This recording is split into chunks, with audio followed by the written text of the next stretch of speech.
especially you. Ilan, Ben, Clara, Andrew, Yiftach. Yeah, I go by Iffy. Iffy's fine. Iffy's much easier. So, thank you for joining us.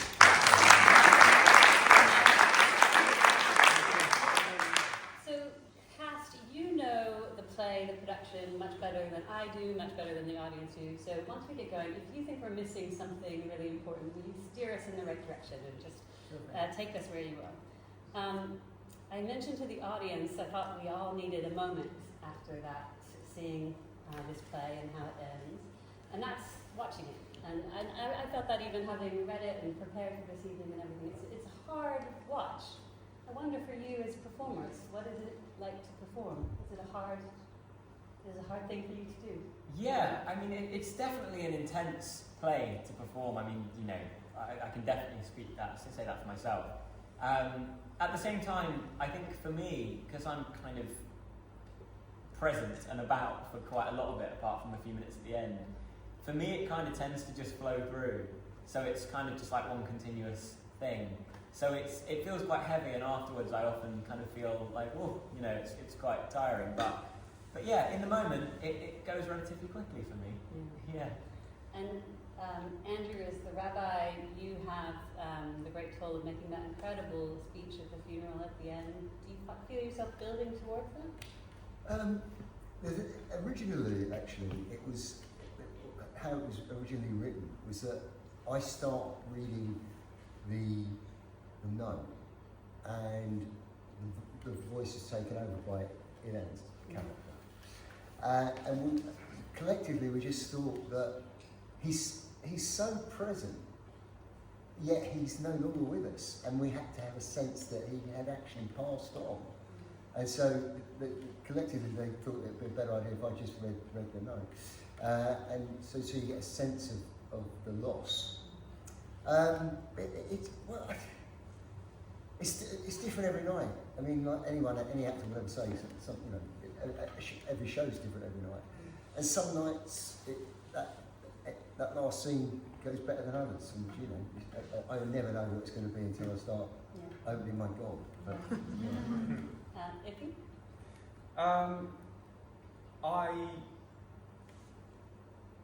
I guess I have a very weak spot with loss.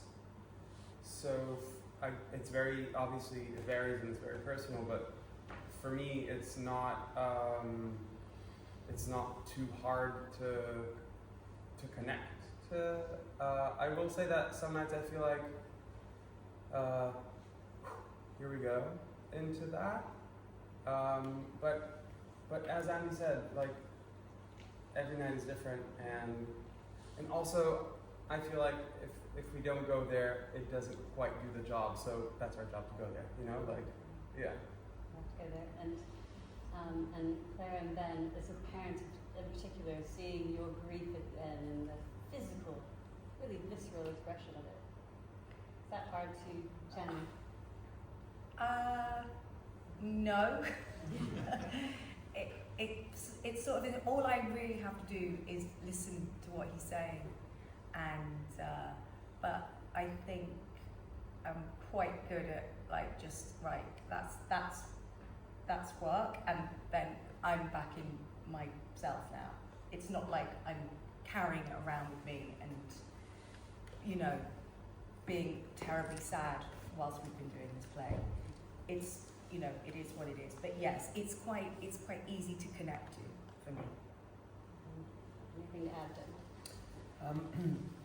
Not really. I mean, I suppose it's a complicated journey. You know, I definitely feel that sitting in his headspace is. I was certainly, when we were working on it, I definitely felt like sometimes it would carry with me, but I think it's really important, certainly for me, when I come off, just to, as Clara said, just to kind of shake it off, because it's quite a sort of negative headspace to be in. Having said that, it's really quite something to feel the audience's reaction at the end of the play, and I feel that for us as obviously actors in the play, to really feel and sense how people are reacting to it. We've had, you know, some very strong reactions to the show. You can feel people being very moved. Yeah. There was one show where there was a man who was really very First row. And was really weeping, and that was quite tough. And I think that there is a sense that when the lights come up, that we sort of have to kind of burst out of it to sort of just say, it is a play. Obviously, it's based on a true story, but yeah, I think it's just really necessary. I think when you've been doing it a while, to just make sure that once the lights come up at the end of the play, that we sort of have to sort of shake it off. But yeah, I mean, it's a tough journey, I think, for a lot of us. It is a tough journey, and so I wanted to just start with that in particular, to also then thank you to come out and talk to us again after going through that this evening. Now, then you mentioned it's based on a true story. The play is written by an American playwright named Shimmy Braun, and it is partly inspired by his life and other true experiences. Ilan, can you tell us a little bit about that? And also, I suppose, how involved Shimmy has been. Shimmy has now gone back to the US, hasn't he? But I know he has been here for a lot of this journey with you. Yeah. I mean, Shimmy has been really, very fundamental to our process, as well as, of course, the process of the play. I believe he started writing it about 3 years ago, and so since then he's kind of just been, going through different versions of it. My understanding is that it's a combination of multiple different people's lives, kind of. He says it's kind of inspired by true events. There are kind of bits pulled from different places, and he kind of models certain characters around parts of his own life and those of people that he knows. Because he grew up in that world. Yes. And he is gay, and he married and had 4 kids. So similar to... So my character is And based on Shimmy's life experiences. So he's, I think it's a world that people don't really know, even if you're Jewish, and if you're not Orthodox, you don't know really what is, it's very kind of sort of secret. And so he had access to that. That was his life. It's based on a very specific Jewish community in Brooklyn, a small, ultra-Orthodox community. So, like Clara said, as Jews, I don't think any of us can really identify with that community. I mean, we're all sort of from observant to secular and everything in between. But, and I did want to point out that all of the cast, all of you are Jewish, and I believe that was quite important for Shimmy for the production. Was that something that, as actors, attracted you to it? Is your Jewish identity important for you as part of this play? I know, and it's a real thing, isn't it? Whether you need to be Jewish, whether a Jewish part should be played by a Jewish actor, and we've talked about it. And I don't think necessarily a Jewish part has to be played by a Jewish actor, but I feel if it's integral to your character, the character's Jewishness is integral, then it's very helpful to be Jewish, because you don't have, I don't think you have to be Jewish, but I think with this play in particular, I think it would be very difficult as a very secular Jew, I found it quite difficult. So I don't know how a non-Jew would find it. I think they might struggle with it. Well, having said that, so when we were doing the show on Saturday afternoon, there was a lady who was in the foyer. Do you remember? That's right. Yeah. And she stopped us and said that she could really connect. She wasn't Jewish, but she could really connect with the story. And I think that the story is universal in that respect, because it shines a light on any kind of extreme orthodoxy, any kind of extreme religion. And she said that she's also faced the same kind of struggles herself. So I think it's really, as much as it's important, obviously, for everybody to come and see it, and obviously the Jewish community are coming, I think it's very important for the non-Jewish community to come, and they have found some kind of connection with it, and I think it's a universal story. So. Well, I will say that I am neither Jewish nor a gay man. And I connect with it very much, so thank you. So, so the first hand, who did I say I would call him first? In the middle there. Yeah, stand up and shout out. Hi, just want to say fantastic, everyone was great tonight. You don't need to. I'm an actor, Jewish actor. I just wanted to ask you guys sort of, if you had any advice. You know, I'm trying to audition and trying to get roles, but I just wanted to know, all of you guys, what advice you had and what what to do and where to go. And I've got an agent, but it's quiet at the moment, so I just generally wanted your advice. There just happens to be a Jewish actor. It'll be the same for any actor, I imagine. Yeah. I'm going to actually put you on the spot first, because I have actually worked with Ilan before. When you were how old? Oh, You've been I must acting have since been. a very young I age. must have been about 10. Oh my Well, no, maybe 12. Yeah. Aging me, right? Go on. I mean, I guess my advice would be that, firstly, you're doing it, keep going, keep pushing at it. And then I think it's a lot about networking. It's about kind of who you know. It's about the places you put yourself, and so talk to people, get to know people. I'd say you're on the right track by standing up and asking the question. Yes. So, tip, good start. Iffy, top advice. Yeah, kind of touching on that. I think it sometimes can take longer than expected. So getting 20 no's doesn't mean that the next one won't be a yes. Resilience, very important. Andy? It's a tough profession. You really need to work. The thing you need to work on most is resilience, and it beats you up. It beats you up, and I've been doing it for 50 years, and I'm still doing it, and it still beats you up. So I would just say, work on your resilience. And if you're resilient and you're determined, eventually you will get work. And it's not always how good you are. It's about how determined you are to stick at it. I mean, it helps if you're good, but it beats you up though. So it's not a profession for grown-ups. It doesn't always help if you're good. Sarah, Ben, anyone? Well, I agree with you. I mean, it's just, I'd say, get another job. Get another job, and I think if acting is your everything, it's really difficult when you go in for an audition or you're putting yourself on tape. But it's really easy to say that. You have to just be relaxed and just what is meant for you. I can't remember what that saying is. What isn't meant for you won't come for you, or so. It's that sort of thing. I mean, I've had years of just being disappointed and not had the career I thought that I would have. But I am where I am, and it's just sort of every job I think is sort of amazing, but just be resilient and don't think don't be knocked down. Got to get yourself back up again.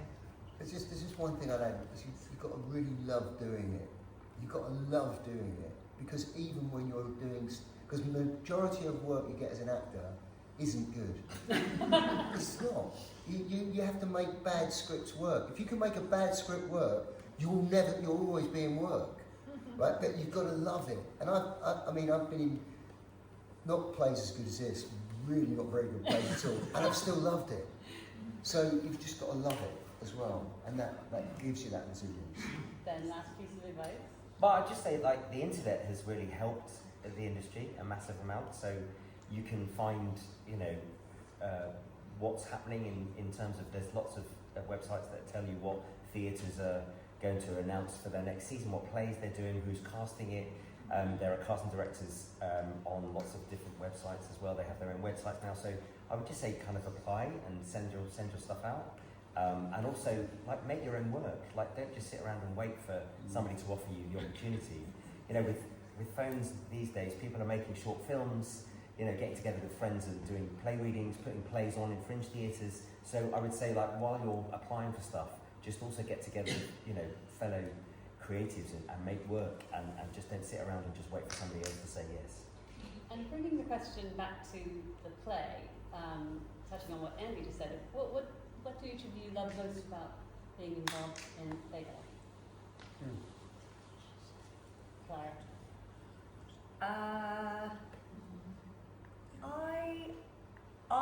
Or love about your character? I enjoy being with these people and telling a story and not being myself for 90 minutes and also really allowing me to kind of channel what's going on for me internally. It's a really good way of like being able to do that when you do it on stage. You don't really get the chance in life. Okay, I'm going to make it about the character, Iffy, for you. What do you So love most about Sam? I am both gay and Jewish, and meeting Shimmy was a really lovely connection. And I'm not Sammy. Sammy's kind of different, but I think the opportunity to put up the fight that Sammy's putting in its different kind of fronts. One of my audition scenes was the debate with a rabbi. That is an amazing scene. And it provokes so much thought, doesn't it? yeah, and I kind of felt like, on the one hand, I'm always fearful of anything debatey on stage. Like you need drama, not debate. But then on the other hand, what connected me to it was like you don't really hear that too often actually spoken, and I think more than enough people would be curious about that type of a debate, and all the more reason to listen to it between two people that have like a historical mutual respect to each other. So in a way, it's a bit more pleasant to go into it and to listen to something like that with curiosity, as opposed to anything where everyone's trying to tear each other's heads off. So I was a bit like, you know what, that's a little, if I can make that a touching moment, then I have relatives in Brooklyn, but I grew up secular. I'm a bit like Andy, like I know that community, but it's different. It's different. It's not my life. Yeah. But yeah, I'd say that. Ilan? Yeah, I mean, my favourite thing about playing Ari, and it's quite different to anything I've done for quite a long time anyway, is the fact that I kind of get to come out here every night and just have a chat with you guys, you know. I mean, it's very one-sided, you never reply. But, Sometimes they do. yeah. They do. Yeah, exactly. But yeah, it's really great fun to kind of come out and, you know, you get a gauge within, I do personally anyway, within the first 30 seconds to a minute of the play as to kind of what kind of an audience it's going to be. I can kind of know that if they're being slightly more vocal, that you know, we've got a slightly louder show coming up, or you know, that people might internalise things a bit more. It's quite a fun process as an actor to just, get up on the stage and have a chat. And it's lovely as well that, you know, Ari is very complex in many ways. And I kind of get to jump between lots of very different styles of kind of acting and performance throughout. So that's a lovely challenge. Ben, I have to ask you about how you feel about Abba, because he's a pretty awful character, isn't he? I mean, But there are moments, particularly when we see his relationship with his father. Yeah, I mean, that was kind of one of the things that most attracted me to want to kind of play Dr. Freed, is that he's kind of a damaged soul, really, and to try and find some sort of understanding as to why he behaves the way he behaves. I think that scene with his father is very short, but it says a lot. And ultimately, you know, in rehearsals, Hannah and I spoke quite a lot about sort of trying to find those moments of just, he's scared, he's just really scared, and he doesn't know how to be in this situation. So I suppose I was really interested in just trying to find ways of opening up the complexity of a character that is, you know, on the surface is pretty unpleasant, but ultimately it's fueled by fear and fueled by his own relationship with his own father and how he was affected by that. So, yeah, I was interested in his work. And Hannah Chiswick, the director. All of the credits, including creatives, are in the program. If you haven't got it, I do encourage you to get it. There's also a wonderful note in there by Shimmy Braun, the writer. But just lastly, anybody you love? What do I love? I love working with these wonderful actors. I just love the craft of acting. So, as I said before, it's not always. It's nicer if it's a good play, and if you know you can identify deeply with the character. It's nice, but it's just every night's different, and it's just doing the job is what I love to do. Fantastic. Okay, we're going to take a couple of questions together because I'm just a little worried about time. So, yes, there, and then just behind you. Redhead first, please. Right, yeah, defo not Jewish, also not gay either. Very, very much. Do you want to stand up and speak up, please? You want to see the dress, don't you? Yeah, we do. You read our minds. So I'm also not Jewish, I'm not gay, and not a man. But I've very much connected to it because of my own relationship with my father. But the one thing that I wanted to ask, obviously the play is called Faygele. We know it's all about being gay and what that feels like in the community, but what I wanted to ask is, obviously this play is also about suicide, something we don't talk much about. And Ben spoke about fear, and that moment at the end when the rabbi does announce that Ari is gay and has ended his own life. I wanted to ask your opinion as both the actor and also the actual, you know, the father and the mother and so on. What do you think was the fear that they had? The fact that it was going to be known that he was gay, or the fact that he ended his life? What do you think happened? Because for me, it was about being accepted, right, for Ari, and I'm not quite certain whether he got the acceptance in the end or not. So that was my main question. Okay, hold that thought for a moment and let's hear the question behind. That's a great question. Yeah, it is a great question. Thank you for putting it so well. I'm sorry. Do you want to stand up and speak up, please? Really interesting that there are almost like 5 perspectives for each kind of different facets on the subject. So as actors, how do you find the nuance in each of those? I mean, Ari, your character is probably the most faceted that we see, but the others, and maybe the rabbi to a point too, but the others you're playing a voice. So how do you get the nuance out of that, if that makes sense? Okay, so we have 2 questions, and I'm going to have to ask for, you don't have to all 5 answer each of the questions, but on the suicide question as well, I did want to note again in the program that the production recommends for further resources on suicide, obviously Samaritans, and there's a wonderful LGBTQ plus inclusion group that works specifically within Jewish communities called Kashet UK. So there's information on that in the program. Who wants to speak about suicide? Sammy, you sort of responded to the lady's question. I'll let Ben start. Ben, start. if you want. Yeah, sorry, about fear. About what's... I suppose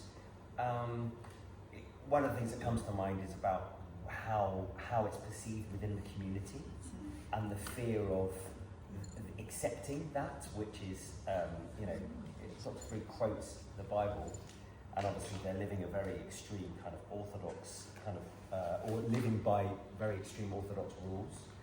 And basically, yeah, I think fear of acceptance that your son is different, and also how the community is going to respond to that being outed. But also, they believe that if you are gay, you are going to go to, it's not hell, but they really believe it. Yeah.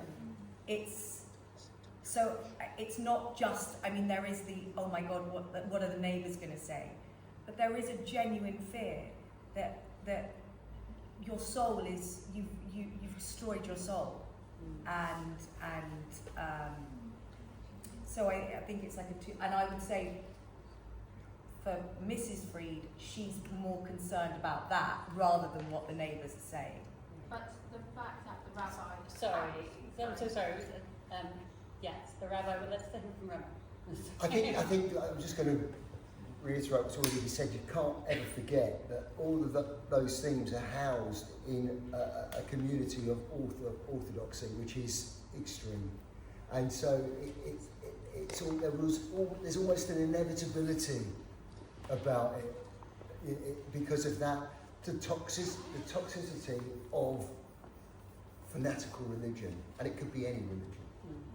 And I think that's what this play is really about, actually, because the world, thankfully, has moved forward. So I think we must never forget that this particular story is housed in that toxic environment. It is quite shocking to really realise that. There's a temptation to think that this is happening sometime in the past, but it's not. This is set. No, it's present. Present. Yeah. And also on the subject of suicide, we don't hear how he kills himself too much. It used to be in an earlier version, the version we started rehearsals with. It's quite a shocking detail that was actually omitted from a draft, but it's quite shocking in terms of where. My character says that he hanged himself in the study, in his father's study. Yeah. So why was that removed? There was a massive change around the whole end of the play, and part of it was omitting a lot. So yeah, it wasn't specifically because that's too on the nose or too gruesome. It was a part of a big dialogue shuffle. Okay. Yeah. I'm aware that we're running out of time, and no one has talked about nuance. Who wants to talk about different nuances of 5 different perspectives? How do you keep those in your mind? I guess you have a couple of nuances there. Well, yeah, I mean, it was a definite challenge while we were rehearsing. There's a scene earlier on in the play, kind of when I first discovered that I can hear them thinking. And that was, I think we probably all collectively agree that was the hardest part of the play to actually put together, because there's so much, there's so many different things that we have to imply and describe, to you guys to help you understand them. And it was a big part with the lighting and the sound that we could understand that we are in this character's head or this character's head. But also there's a lot for us to do in terms of showing that we are, me chatting to you or that I am listening to them. I don't know what you guys might add to that, but it was very complex. Yeah. I actually think that the conscious, although it was difficult in rehearsals to sort of work out that through line because it kept sort of jumping back in time and then jumping back to the funeral, I actually think that's kind of one of the interesting things, that you get to hear what people are thinking, which is quite rare in plays. Most of the time people are just speaking and they have to sort of then hide their subtext. But in a way, I was quite interested in the idea of characters who are actually revealing what their thoughts are. But actually a lot of work was done in rehearsals to try and make sure that there was a consistency in that thought process. So a lot of sort of working or rewriting and working was done within the rehearsal with Shimmy, who was there all the way through, to sort of just make sure some of that nuance came through. I think with that conscious stuff, I have a difficult job there because I'm the only one in the funeral scene that actually addresses the mourners as well. So you've got my thoughts, and at times I'm addressing so that was quite difficult. And that whole sequence, particularly the third scene, there's a lot of us thinking out aloud. As an actor, we've all said it's such a hard scene to play because you've got no direct cue. So you're plucking lines out of nowhere. And so there's always that danger that you're going to lose a few pages because you've come in with the wrong line. I find that scene really, really difficult, I have to say. That's because I'm old. I'll add, I guess touching on both questions. First of all, one about the perspectives. You play a role in one story. So the story has to be spread between sort of, I need to hold Ben's hand and we need to pull apart for the thing to work. So it's not just about me, it's about who am I opposing or... So it's less about how do I play that voice, it's more about what is the story and then what do I serve for that story, if that makes sense. And touching on the suicide, I think I have to maybe make it clear because maybe it's not known, but in the Jewish community, especially in the Orthodox community, anything, first of all, committing suicide is forbidden. Therefore, if it did happen, it's sort of a massive shame to the house. They're not allowed to bury them in a cemetery. It has to be buried outside. So there's a lot of it sounds funny. What will the neighbors say? But it's a fundamental thing in Orthodox communities. So, and I think that what Shimmy's tackling kind of cleverly is actually that dynamic, challenging the whole idea of maybe we don't have to only look through the prism of what will people say. And once you've lost, the worst has happened, and you don't have much more to lose, then let's put that question on the pedestal in the middle. And because it can affect a shidduch, if he has 10 brothers and sisters, his stock is lowered because there was a suicide in the family. It's like that bad. So what he's trying to do, I think, is to come out and say, once you've already lost the most that you could lose, is it fair to maybe let the deceased win? Let him have the best funeral day with no one who can, So I think he's cleverly challenging that idea that you're beyond your stakes. You've already lost your kid. There were a couple of things that we're running out of time, and I'm just going to mention this, but send my regards to Shimmy. That the idea of conversion, we have two types of conversion that are referenced in the book. That you grew up secular and converted and become the most religious, fervently religious, and then the fact that you use conversion therapy on Stanley, and completely different type of conversion, and both seem quite shocking. And then we didn't even talk about the Turkey Prince. That's a moment. But I'd like to end on just a very quick question. Each of you has to answer, a little bit silly, but I do like the line that somehow everything sounds funnier in Yiddish. So I want to hear from each of you, which is your favorite Yiddish word? Ooh. That is kind of tricky. If I was to just pick out the one from the play that just makes me laugh, it's Schlemiel. It's a great sounding word. Ben. I think my grandmother used to call me Bubala. I think there is one, but I can't think of it. But I do like Altkaka. Altkaka, like a really old doddery person. A doddery person. Old doddery. Okay. Verkrumt. It's slightly off center. The shirt's a bit verkrumt. My grandmother used to call me Ingele. Ingele is a small boy, so Meidele is for a girl and Ingele is for a boy. Very nice. Well, I'm glad we brought all of our grandparents into it. Now, Ilan, remind me, this play has one more week to run? Two more weeks? This week and next week. Okay, so the final date is? 31st, okay, 31st. So the audience, you now are champions of the production. We need you to go forth, tell people about it, come back, bring your friends, bring your grandparents, and your, what's the word? Altkaka.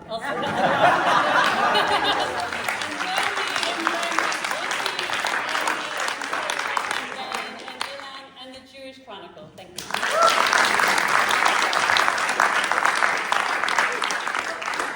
Those who are on social media, come and get your phones out and get a group shot of us, please. Okay.